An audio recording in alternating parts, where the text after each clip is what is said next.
অভিশপ্ত বাড়ি। রাত তখন 11টা।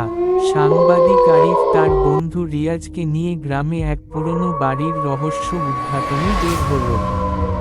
বহুদিন ধরে শোনা যাচ্ছিল, ঠাকুর বাড়ি নামের এই শতবর্ষী বাড়িটিতে অদ্ভুত ঘটনা ঘটে।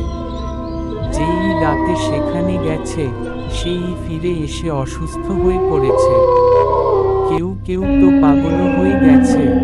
রিয়াজ দ্বিধায় পড়ে বলল, আমরা কি সত্যি এখানে যাব? গ্রামবাসীরা নিষেধ করেছে। আরিফ হেসে বলল, ভয় পেলে এখানে আসতে হবে না, আমি একাই যাব। অবশেষে তারা দুজন বাড়ির ভেতরে ঢুকল। চাঁদের আলোয় বাড়ির ছায়া আরো ভয়ঙ্কর লাগছিল। ভেতরে ঢুকে টর্চ জ্বালাতেই পুরনো আসবাবপত্রের ছড়াছড়ি দেখতে পেল তারা। ধুলো জমে আছে, যেন অনেক বছর কেউ এখানে আসেনি। হঠাৎ কোথাও যেন একটা দড়ি ছিঁড়ে যাওয়ার শব্দ শোনা গেল। এরপর ধীরে ধীরে এক নারীর কান্নার আওয়াজ আসতে লাগলো। কে আছো?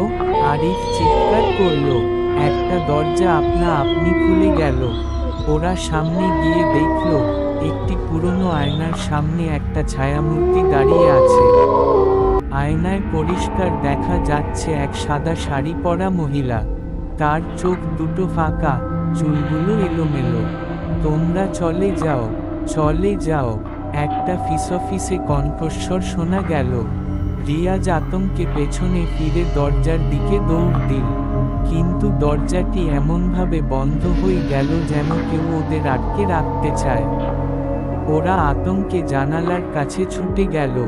ঠিক তখনই এক শীতল বাতাস বয়ে গেল এবং পেছনে থেকে কেউ ওদের নাম ধরে ডাকল, আরিফ, রিয়াজ। ওরা ফিরে তাকাতেই দেখল, আয়নার মধ্যে থেকে সেই মহিলা বেরিয়ে আসছে। রিয়াজ কাঁপতে কাঁপতে বলল, তুমি কে? মহিলাটি ফিসফিসিয়ে বলল, আমি এই বাড়ির এক সময়ের মালিকের স্ত্রী। আমার স্বামী আমাকে গলায় দড়ি দিয়ে হত্যা করেছিল। সেই থেকে আমি এখানে আছি। কেউ এলে আমি ওদের সতর্ক করি, কিন্তু কেউ শোনে না। তাহলে আমরা কি বেঁচে ফিরতে পারবো?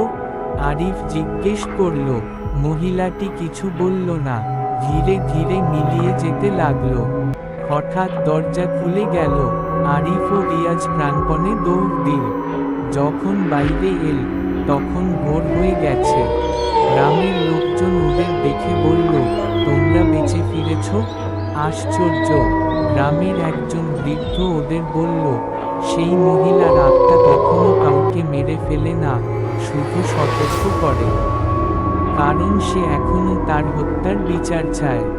এই ঘটনার পর থেকে আরিফ ও রিয়াজ কখনো ভূত নিয়ে সন্দেহ করেনি। কারণ তারা জানত, কিছু রহস্য এই পৃথিবীতে সত্যিই অমীমাংসিত থেকে যায়। আপনার কেমন লাগলো?